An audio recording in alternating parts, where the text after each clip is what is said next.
सुबह शाम वचन, प्रार्थना और गवाही के द्वारा उत्साहित करते हैं। यदि आप प्रार्थना नहीं कर पाते और मन में बहुत से सवाल हैं, तो आप हमारे प्रेयर सेंटर में कॉल करके प्रार्थना करवा सकते हैं। धन्यवाद। Praise the Lord, hallelujah. परमेश्वर का धन्यवाद हो इस सुंदर सुबह के लिए जो प्रभु ने आपके और मेरे जीवन में, हम सबके जीवनों में जोड़ी है।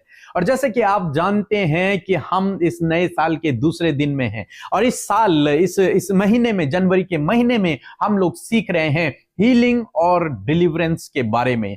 यानी कि इस महीने हम आपकी चंगाई के लिए, आपके छुटकारे के लिए विशेष प्रार्थनाएं और मैसेजेस आपको दे रहे हैं। तो आपको रोज सुबह शाम हमारे साथ में इन प्रार्थनाओं में शामिल होना है, क्योंकि मेरा विश्वास है कि जब आप शामिल होंगे, जब आप हमारे साथ मिलकर प्रार्थनाएं करेंगे, तो परमेश्वर आपको इसी महीने चंगा कर देगा। आपके जीवन में जो बीमारियां हैं वो दूर हो जाएंगी, क्योंकि परमेश्वर ने कहा है कि इस 2025 में वो हीलिंग और डिलीवरेंस अपने लोगों के जीवन में करेगा। तो इसलिए आप ध्यान से सुने और हमारे साथ में बने रहें। आज जबकि कल शाम की प्रार्थना में हमने देखा था, क्या देखा था कि परमेश्वर चंगा करने वाला परमेश्वर है। परमेश्वर कहते हैं कि मैं तेरा चंगा करने वाला परमेश्वर हूं। यहोवा राफा है, वो चंगा करने वाला परमेश्वर है, वो डॉक्टरों का डॉक्टर है, वो हर प्रकार की बीमारी को चंगा करने की, ठीक करने की सामर्थ्य को रखता है। फिर हमने देखा परमेश्वर ने कहा कि मैं तेरा इलाज करके तेरे घावों को चंगा करूंगा। तेरे शरीर पर, तेरे जीवन में जो घाव हैं, अंदरूनी हो या बाहरी हो, उन्हें मैं चंगा करूंगा। उन घावों पर मरहम पट्टी मैं लगाऊंगा। यानी कि हम एक ऐसे परमेश्वर पे भरोसा करते हैं जो चंगा करता है, जो ठीक करता है, जो बीमारियों से हमें स्वस्थ करता है, जो चाहता है, जिसकी इच्छा है कि हम सब लोग स्वस्थ रहें, भले चंगे रहें। लेकिन इस महीने जब आप हमारे साथ में मिलकर प्रार्थना करते हैं, इन चीजों को सीखते हैं, इन बातों को सीखते हैं, अपने जीवन में अप्लाई करते हैं, उससे पहले मैं आपको कुछ बातें बताना चाहूंगा और इन बातों को आपको ध्यान से सुनना है और अपने जीवन में ग्रहण करना है। नीति वचन की किताब उसका 4 अध्याय और 20 और 21 पद यदि आप पढ़ेंगे, और लिखा है कि हे मेरे पुत्र, मेरे वचन ध्यान धर के सुन और अपना कान मेरी बातों पर लगा। पहली बात जो परमेश्वर का वचन चाहता है, परमेश्वर चाहते हैं कि आप और मैं, हम सब लोग अपने जीवन में करें। विशेषकर वो लोग इस समय जो बीमार हैं, जो दुखी हैं, निराश से परेशान हैं, वो लोग इस बात को सुने। परमेश्वर का वचन कहता है कि हे मेरे पुत्र, मेरे वचन को ध्यान धर के सुन और मेरे वचनों की ओर अपने कानों को लगा। बाइबल कहती है कि विश्वास सुनने से आता है और सुनना मसीह के वचन से होता है, और बिना विश्वास के हम परमेश्वर को प्रसन्न नहीं कर सकते। यानी कि हमारे अंदर विश्वास का होना बहुत ही आवश्यक है। यानी कि यदि आप ठीक होना चाहते हैं तो आपके अंदर विश्वास का होना है। और विश्वास कहां से आएगा? विश्वास आएगा परमेश्वर के वचनों को सुनने से। और यही यहां पर परमेश्वर का वचन कहता है कि हे मेरे पुत्र, मेरी शिक्षा को, मेरे वचनों को ध्यान से सुन। जो कुछ आपको इस एक महीने में सिखाया जाता है उसे आपको सुनना है, हो सके तो बार बार सुनना है, उसे आपको सुनना है। अपने कानों को आपको परमेश्वर के वचन की ओर लगाने हैं कि परमेश्वर का वचन क्या कह रहा है। ध्यान से उस बात को सुनना है। दूसरी बात जो 21 पद में लिखा है, इसको अपनी आंख की ओट न होने देना, वरन अपने मन में धारण करना।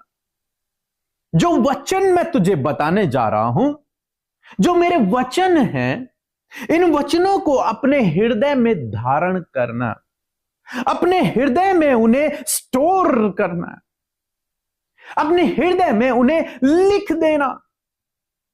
परमेश्वर का वचन कहता है, ऐसा नहीं तुमने एक कान से सुना दूसरे कान से निकाल दिया, नहीं, बल्कि करना क्या है, उन वचनों को अपने हृदय में ग्रहण करना है, उन वचनों को अपने हृदय में स्टोर करना, जमा करना है। 2 काम परमेश्वर चाहते हैं। पहला काम कि मेरे वचन को ध्यान से सुनना, दूसरा काम उन वचनों को सुनना ही नहीं बल्कि उन्हें अपने हृदय में ग्रहण करना, स्टोर करना उन वचनों को अपने हृदय में। आगे परमेश्वर का वचन कहता है कि जब तुम ऐसा करोगे, क्योंकि जिनको वे प्राप्त होती हैं वे उनके जीवित रहने का और उनके सारे शरीर के चंगा रहने का कारण होती हैं। जो वचन है परमेश्वर के, उन वचनों में जीवन है और शरीर की चंगाई इन वचनों में है। परमेश्वर का वचन कह रहा है क्योंकि उन वचनों से शारीरिक रूप से चंगाई प्राप्त होती है, जीवन प्राप्त होता है। परमेश्वर के वचन में जीवन है क्योंकि वो जीवित वचन है। और जब आप उसे सुनते हैं, जब आप उसे अपने हृदय में स्टोर करते हैं, तो वो वचन आपको जीवन देता है, वो वचन आपको चंगाई देता है, आपके शरीर को वो हील करता है, ठीक करता है। मैं यूं कहूं कि ये वचन एक दवाई है, एक मेडिसिन है। जिस प्रकार से आप डॉक्टर के पास जाते हैं और रोज जो उसकी बताई हुई मेडिसिन को लेते हैं, जितना डॉक्टर कहेगा उतना आप करते हैं, जितनी मेडिसिन वो देगा उतना आप खाते हैं। ऐसे ही परमेश्वर का वचन एक मेडिसिन है, एक दवाई के समान है। और प्रभु कहते हैं इसको तुझे ध्यान से सुनना है और अपने मन में स्टोर करना है, एक तरीके से तुझे इसे खाना है। और जब तू इस दवाई को खाएगा, जब तू इस वचन को अपने हृदय में स्टोर करेगा, तो परमेश्वर का वचन कह रहा है कि इससे क्या होगा, इससे तू जीवन को पाएगा, तेरी लंबी उम्र होगी, तेरा जो शरीर है वो स्वस्थ हो जाएगा। कब? जब वचन को तू खाएगा, जब वचन तेरे हृदय में स्टोर होंगे, जब वचन को तू सुनेगा। मेरा विश्वास है जब आप इन वचनों को सुनेंगे, जब आप इन वचनों को सुनेंगे और अपने हृदय में ग्रहण करेंगे, आप धीरे धीरे अपने शरीर में चंगाई को देखेंगे, आप जीवित रहेंगे, डॉक्टर की रिपोर्ट्स बदल जाएंगी, आपकी परिस्थितियां भी बदल जाएंगी।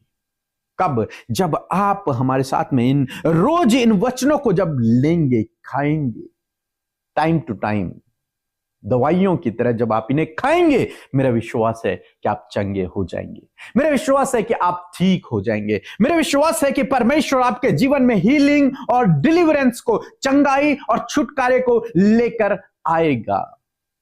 इसलिए आप हमारे साथ में बने रहें, औरों को भी बताएं, परमेश्वर उन्हें भी चंगा करेगा, उन्हें भी छुटकारा देगा। आप जरूर से इन वचनों को जो मैं आज से आपको सिखाऊंगा, जो समझाऊंगा, जो वचन मैं आपको दूंगा, उन्हें आपको ध्यान से सुनना है, उन्हें आपको अपने हृदय में स्टोर करना है, ग्रहण करना है, लिखना है, उन पर मनन करना है, उन पर ध्यान करना है, और उन वचनों से आपको जीवन मिलेगा, उन वचनों से आप चंगे हो जाओगे। सो प्रभु आपको इस वचन के द्वारा बहुत से आशीष दे।